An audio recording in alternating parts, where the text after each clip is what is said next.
Olá, eu sou Hélio Fialho e hoje nós vamos conversar sobre um tema bastante interessante. O suicídio é uma porta para o sofrimento eterno. O suicídio é uma porta para o sofrimento eterno. Vou começar fazendo a seguinte indagação. Você já pensou, ao menos uma vez, em tirar a sua própria vida? Você já pensou, ao menos uma vez, em se suicidar? É óbvio que dificilmente vou encontrar uma resposta negativa para esta minha pergunta, pois todas as pessoas já passaram por esse momento de tentação em alguma fase de sua existência. Na infância, na adolescência, na idade adulta, já como uma pessoa mais amadurecida, uma pessoa idosa, em alguma fase já passou por essa tentação. Os impulsos suicidas são mais frequentes quando uma pessoa se sente culpada, com remorso, com vergonha, com embaraço, e por isso ela sente que não merece viver. É uma maneira mesquinha de lidar com os sentimentos. É uma maneira muito mesquinha de lidar com as emoções. Geralmente o suicídio é cogitado em algumas situações graves na vida de um indivíduo, principalmente nos momentos de aflição, depressão e morte da autoestima. Reconhecemos que são momentos muito difíceis, mas muito difíceis, que alteram o comportamento humano. Vejam aqui os significados desses dois vocábulos que têm levado muita gente a praticar a autodestruição, ou seja, a tirar a própria vida. Vamos ver aqui na definição deste famoso alagoano dicionarista de Paço de Camaragibe, Aurélio Buarque de Holanda, o que significa aflição. Aflição significa agonia, atribulação, angústia, sofrimento, tristeza, mágoa, pesar, dor, cuidado, preocupação, inquietação, ansiedade, padecimento físico, quer dizer, sofrimento físico, tormento, tortura. Quantos significados a aflição. Então logo concluímos que o grande mal da sociedade moderna é a aflição. A humanidade se encontra aflita, estressada e mergulhada num oceano de desarmonia, muitos conflitos, muitos desajustes. E diante desse quadro caótico que fragiliza o homem, quer dizer, enfraquece a pessoa, caminham juntos a aflição, de mãos dadas, viu? Aflição, depressão e suicídio. São bem amigas. Aflição, depressão, suicídio, caminhando de mãos dadas. A aflição é uma ponte que leva à depressão, que por sua vez conduz ao suicídio. Vejamos o que escreveu o especialista e escritor Jones Meyer sobre a depressão. Abre aspas. Muitas pessoas já experimentaram algum grau de depressão. Pode ter sido apenas uma sensação de pesar que passou depressa. No outro extremo está a enfermidade paralisante, que se arrasta por meses e pode precisar de tratamento hospitalar. A característica universal da depressão é a letargia do corpo e a melancolia do espírito. Olha só, gente. A característica universal, mundial da depressão é a letargia do corpo e a melancolia do espírito. Muito pesado, né? Tudo parece demasiadamente problemático e não vale a pena esforçar-se mesmo, não vale. Inércia total. Nos casos severos, a depressão pode apresentar-se como uma intensa dor emocional que não passa de forma alguma e não apresenta esperança de luz no fim do túnel. Quanta desesperança, né? Quando a pessoa não consegue enxergar um fiasco, uma luz no fim do túnel, acabou a esperança. A depressão tem diversas causas possíveis. Pode ser uma reação natural, depois de prolongado esforço, que pode ser curada, inclusive, com repouso. Mas pode ser um desequilíbrio químico capaz de ser corrigido com quimioterapia.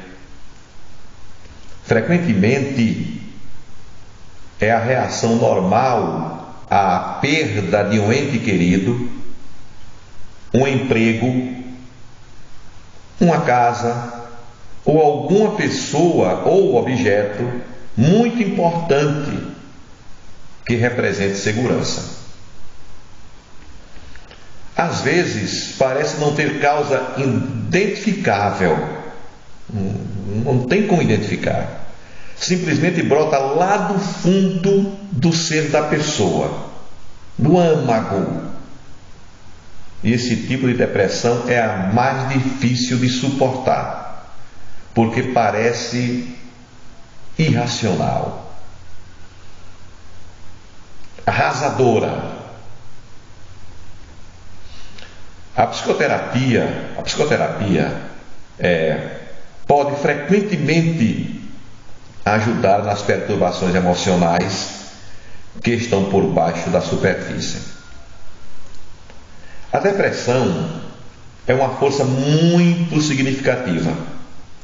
Sua presença não pode ser negada, embora uma pessoa possa não reconhecê-la pelo que é. Ela afeta os padrões da alimentação e do sono também. Diminui o interesse sexual e outras atividades. A depressão rouba das pessoas a capacidade de tomar decisões. As pessoas não têm decisão nenhuma, ficam inerte, paralisada, sem força para reagir. Uma das características inconfundíveis é o sentimento de fracasso e também de indignidade. Às vezes, as pessoas apenas têm a consciência de estarem aborrecidas e sem interesse pela vida. Não conseguem identificar a depressão subjacente. Mas o que está errado em tudo isso? Alguma coisa está errada. Como todos os outros sofrimentos, a depressão transmite uma mensagem de que alguma coisa precisa de atenção. O que essa coisa vai depender de pessoa a pessoa. Cada caso é um caso. Com frequência, o problema pode ser encontrado em sentimentos de frustrações que não foram expressos e ira contra outra pessoa ou situação. Por algum motivo, esses sentimentos não conseguem de forma alguma encontrar um escoamento, uma saída, e por isso se voltam para dentro, se voltam para a pessoa, para dentro da pessoa, fica presa, aquele sentimento fica preso, não consegue sair, não consegue escoamento. A frustração é frequentemente, preste atenção, causada por uma necessidade imprópria de ser dependente. Assim, a depressão pode estar dizendo ao sofredor, ou seja, a pessoa depressiva, que ela precisa crescer de alguma forma em sua personalidade. Certamente está dando um sinal inconfundível de que uma mudança de atitude precisa ser adotada para consigo mesmo e para com outras pessoas. Uma mudança de atitude precisa ser adotada. A depressão está lá, sinalizando. O fato somente de as pessoas terem fé cristã, mas eu tenho fé cristã, eu sei em quem eu creio, não significa que não ficarão deprimidas de vez em quando. Ser humano é ser humano, é uma caixa de problemas. Elas continuam sendo seres humanos, continuam sendo caixas de problemas. Mesmo assim, quando a depressão se instala, a pessoa pode tomar firme consciência da fidelidade imutável de Deus, seu perdão gratuito e suas promessas seguras. Isso, em geral, pode impedir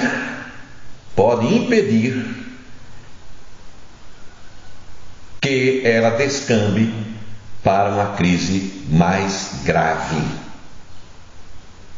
A própria natureza da depressão significa que os sentimentos estão entorpecidos. Os sentimentos não estão normais.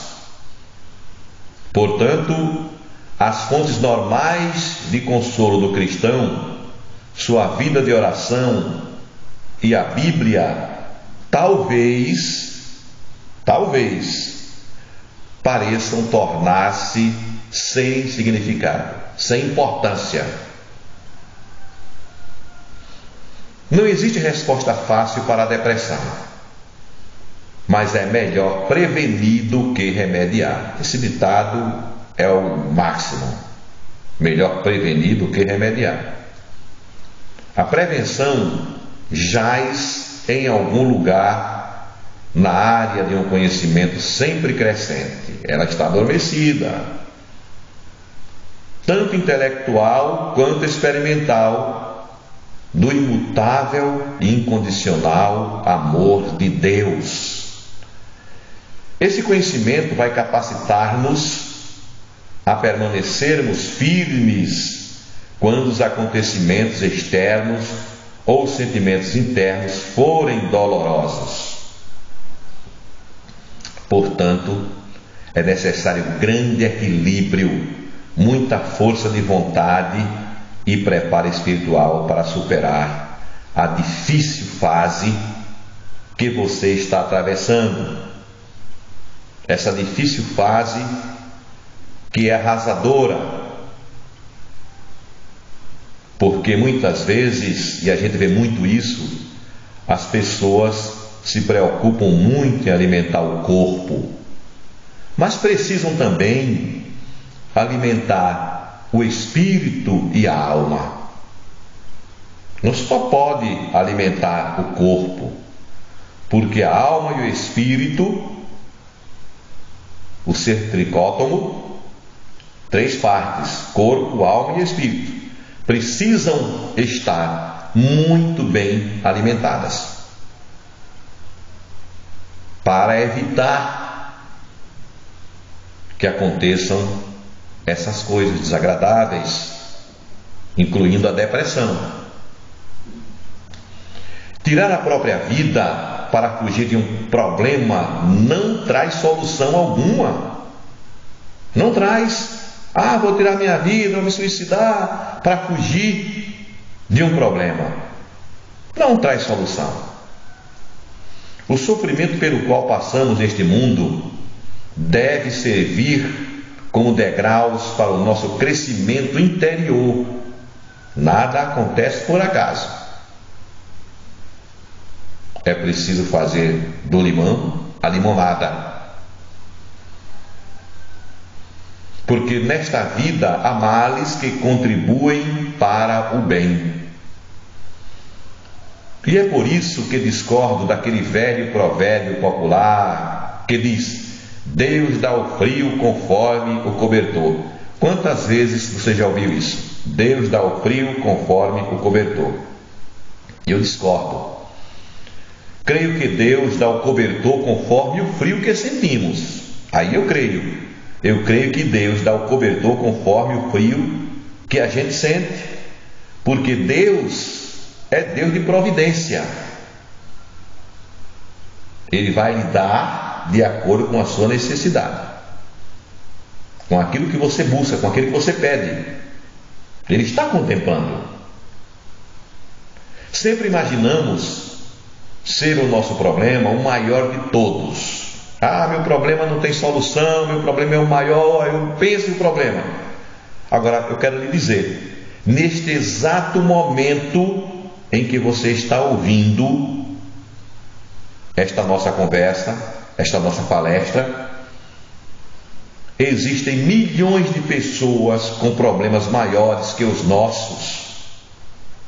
É muito egoísmo pensar que o nosso problema é maior do que o das outras pessoas. Não podemos pensar dessa forma. Portanto, eu tomo como minhas as palavras do apóstolo Paulo, que escreveu: todas as coisas contribuem para o bem daqueles que amam a Deus.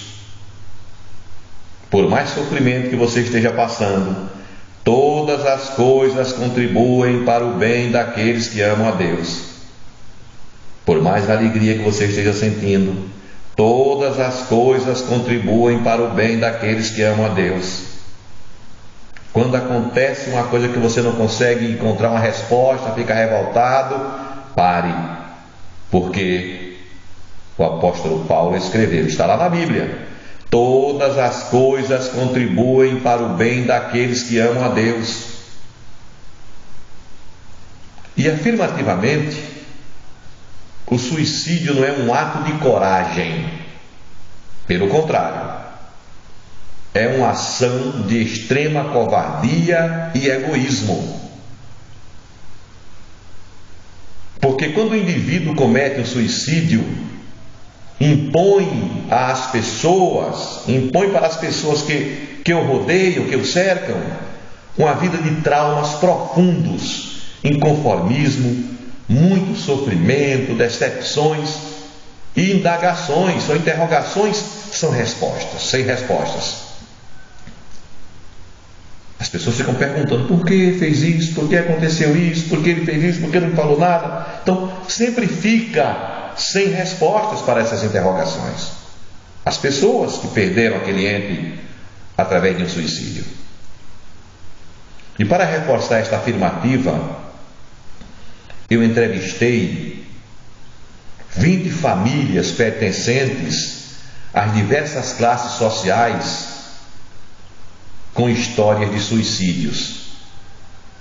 Neste meu trabalho de pesquisa, ouvi 60 pessoas durante quase 3 anos de pesquisas.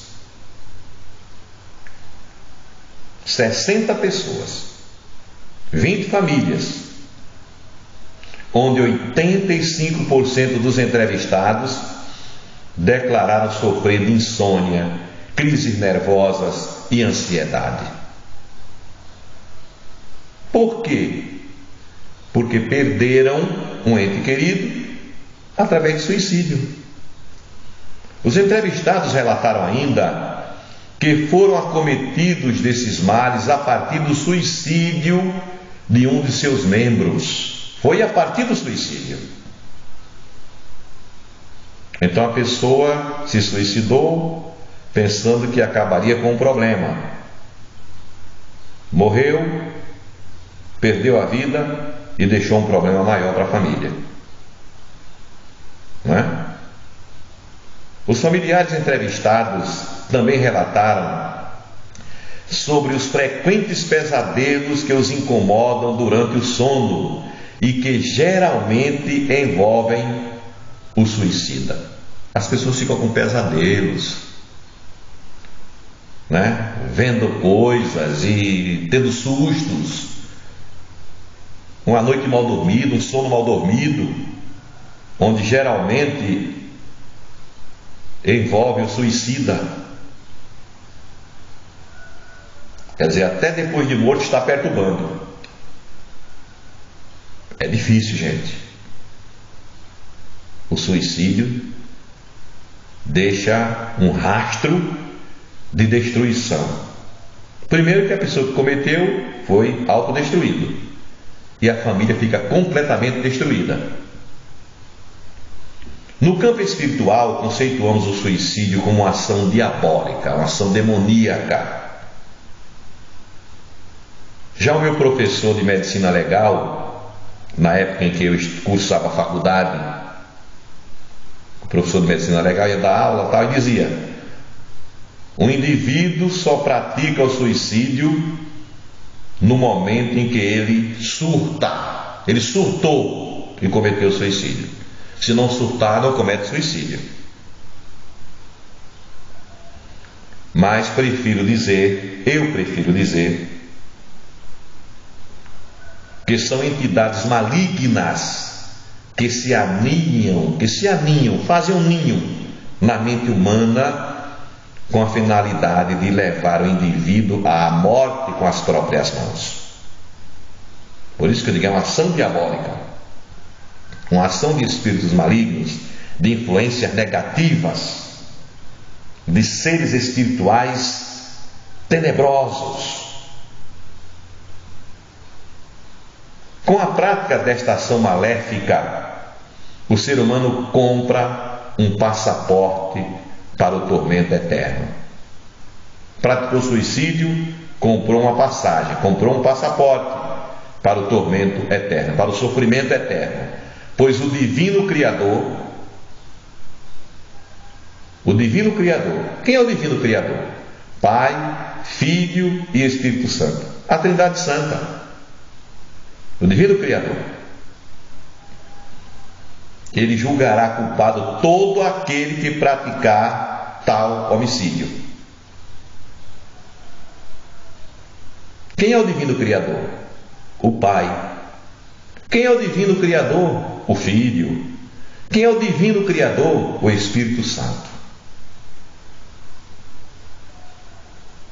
Mas como você diz que o Divino Criador é a Trindade Santa? Ora, em Gênesis está escrito: façamos o homem segundo a nossa imagem. Façamos, plural. Deus Pai não fez o homem sozinho. Foi o Pai, o Filho e o Espírito Santo. Façamos é plural, não é singular. Já a palavra imperativa, que haja terra, que haja luz, sim, o Pai criou sozinho, com o poder da palavra. Mas o homem, esse ser especial, foi a Trindade Santa, a Criadora, o Pai, o Filho e o Espírito Santo. Como o homem é um ser privilegiado, né? Então, por isso que o Divino Criador julgará culpado todo aquele que praticar tal homicídio. E sobre este assunto é bom lembrar que Judas Iscariotes, o tesoureiro de Jesus, tesoureiro dos discípulos. Jesus andava com os discípulos, Judas Iscariotes era um discípulo e era inteligente, uma pessoa de uma visão, guardava o dinheiro, era o tesoureiro do grupo, ambicioso, egoísta, falso. E Judas Iscariotes, ao trair Jesus, ao vender Jesus, ceifou a própria vida, estava repleto de remorso, emocionalmente ficou completamente arrasado. As pessoas olhavam assim, apontavam: esse aí é o traidor, esse é o traidor, esse é o traidor. E aí ele, para se livrar, para fugir, além de traidor, covarde, né? Ceifou a própria vida, se suicidou. Quando, precipitando-se, rompeu-se pelo meio e todas as suas entranhas se derramaram. Está lá escrito no Novo Testamento, no livro de Atos, capítulo 1, versículo 18. Está escrito dessa forma: precipitando-se, rompeu-se pelo meio e todas as suas entranhas se derramaram. Ora, se o suicídio fosse algo aprovado por Deus, certamente Judas Iscariotes, o traidor, não teria escolhido morrer de forma tão trágica, se jogando de um abismo onde suas vísceras ficaram expostas em decorrência do impacto do corpo sobre o chão. Tão grande era a altura do abismo do qual ele se jogou, para fugir de tamanho remorso por ter traído o inocente Filho do Altíssimo. Um fator considerado importante é não se deixar influenciar pela história de homens, de figuras, de pessoas ilustres que tiraram a própria vida, que se suicidaram, como Adolf Hitler, o grande estadista alemão. Ele não era alemão, era austríaco, mas morou desde criança na Alemanha. E esse estadista alemão era a maldade encarnada. Era inteligente, era determinado, mas era muito mau. Perseguia os judeus, matou milhões e milhões de judeus. Era o estadista alemão. Ele se suicidou. E o estadista Getúlio Vargas, no Brasil, também se suicidou. Não vamos comparar Getúlio Vargas com Adolf Hitler.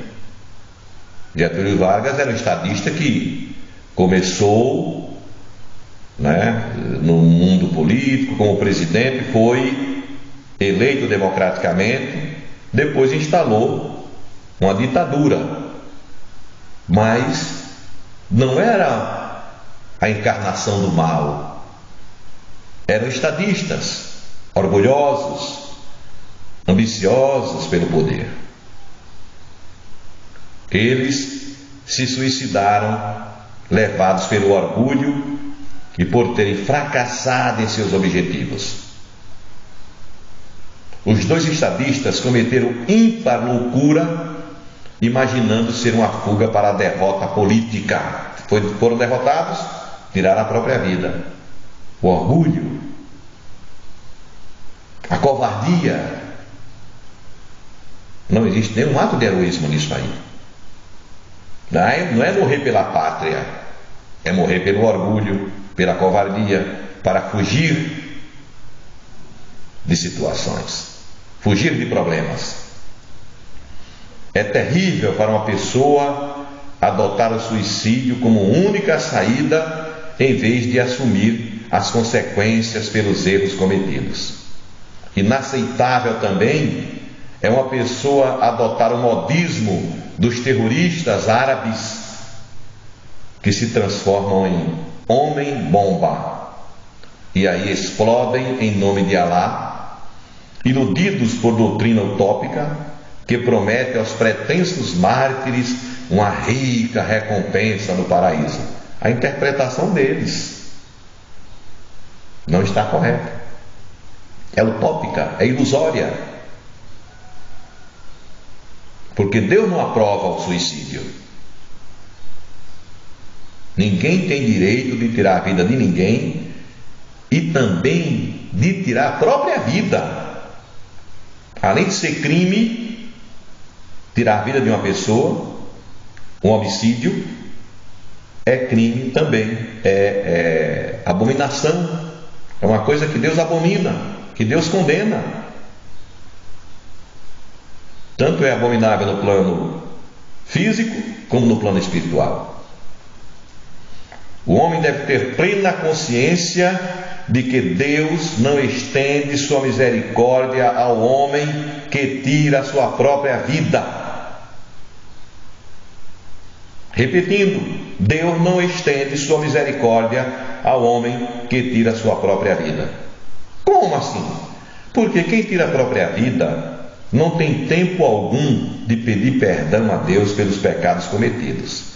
Quando a pessoa consegue se arrepender verdadeiramente dos pecados que cometeu, pede perdão a Deus e muda completamente seu comportamento, Deus perdoa e dá vida nova. Eu não estou aqui falando de religião A, B ou C, porque na realidade é dessa forma.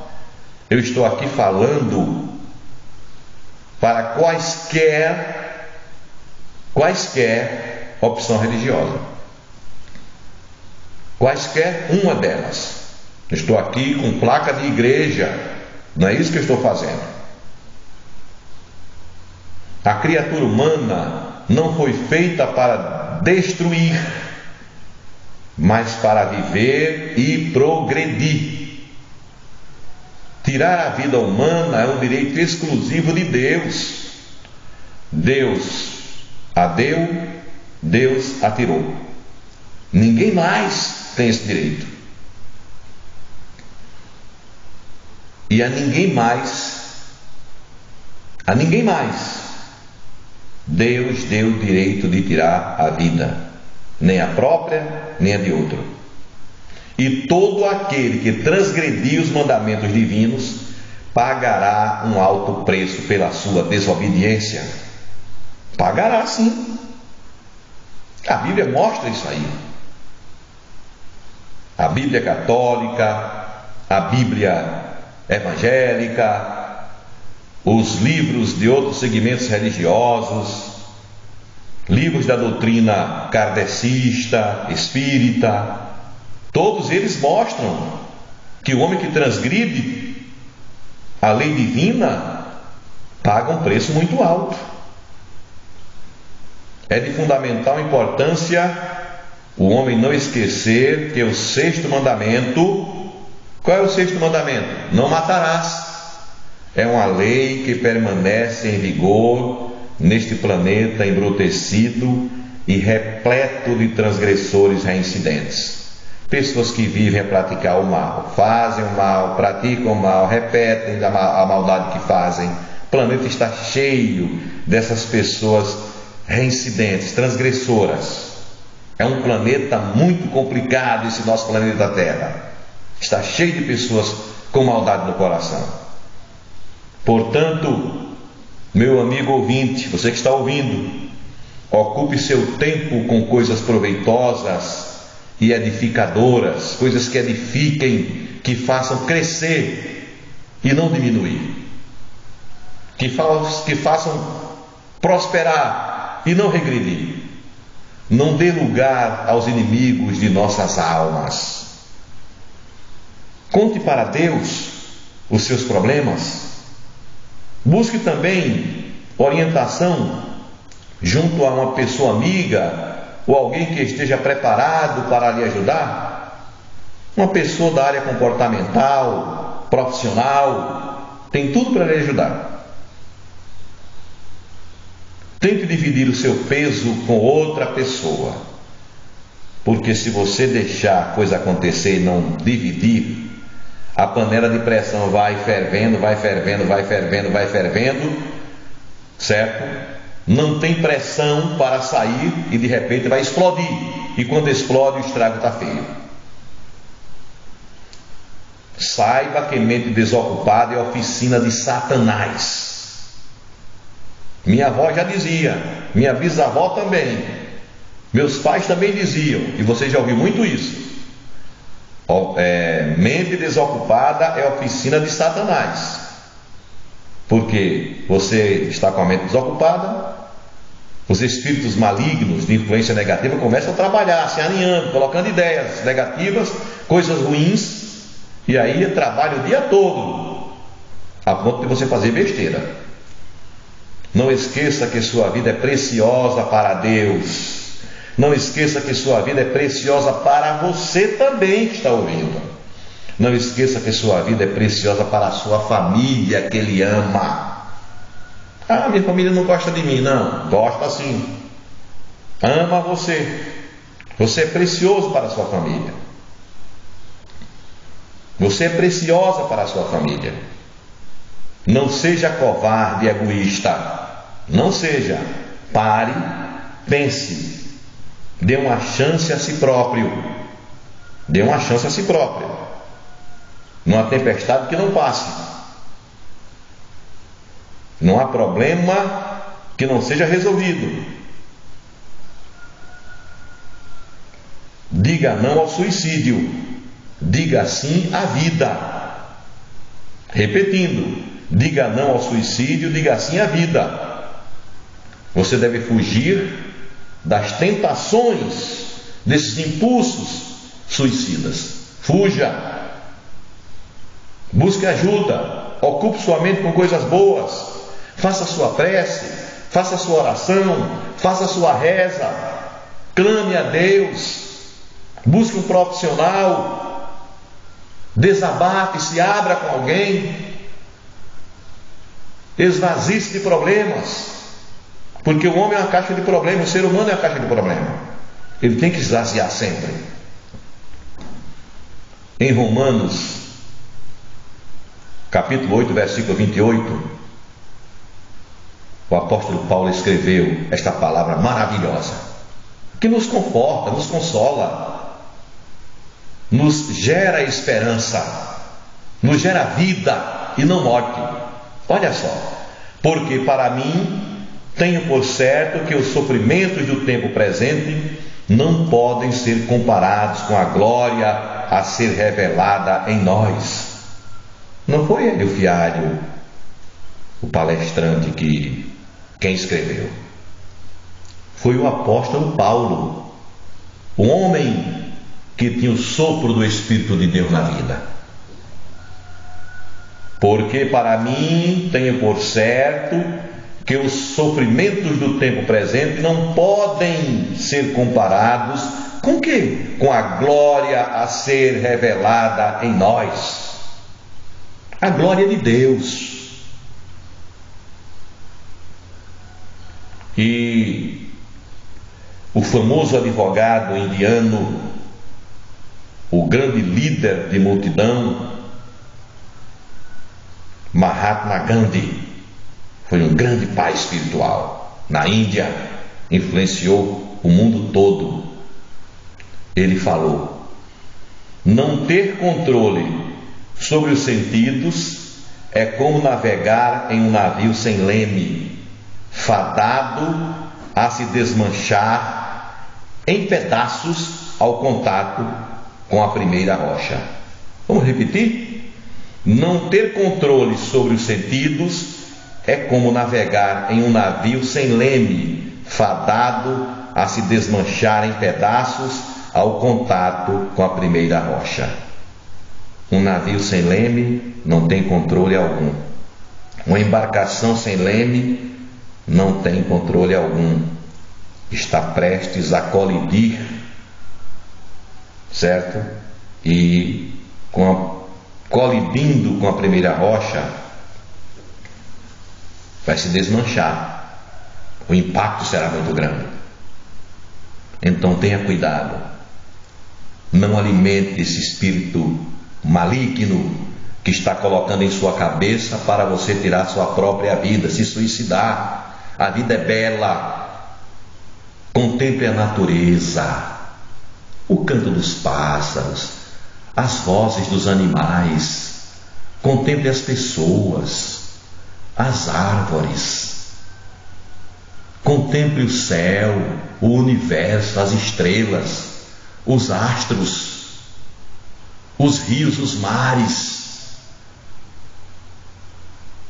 Contemple a você próprio, contemple a sua família, contemple os seus amigos, dê graças a Deus por tudo. Olhem para as coisas belas que estão ao seu redor e que muitas vezes, na maioria das vezes, as pessoas não conseguem enxergar. Então, tenha muito cuidado.